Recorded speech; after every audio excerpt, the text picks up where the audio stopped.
Hello বন্ধুরা, তোমরা কেমন আছো? তাই দেখো, আমরা সোনার কাজ করি। তোমরা ভাবো খাটনি কম। এই হচ্ছে দেখো সোনার চুড়ি, যেটা দেখো খুবই সুন্দর একটি ডিজাইন। আর এই দেখো আগুন জ্বলছে, এই প্রদীপে আমরা এগুলো কাজ করি।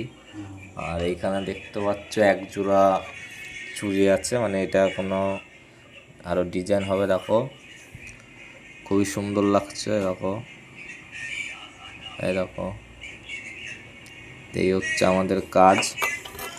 আর এটা হচ্ছে ঘষা গুঁড়ো, যেটা তোমরা বুঝবো না। আর এই দেখো আমাদের সেন্ট্রাল কারিগর। আর এটা হচ্ছে নকশাওয়ালা। তো দেখো, তো এই হচ্ছে আমাদের কাজের জায়গা। তো ভিডিওটা ভালো লাগলে অবশ্যই লাইক করো আর সাপোর্ট করো। চলো গাইস, টাটা।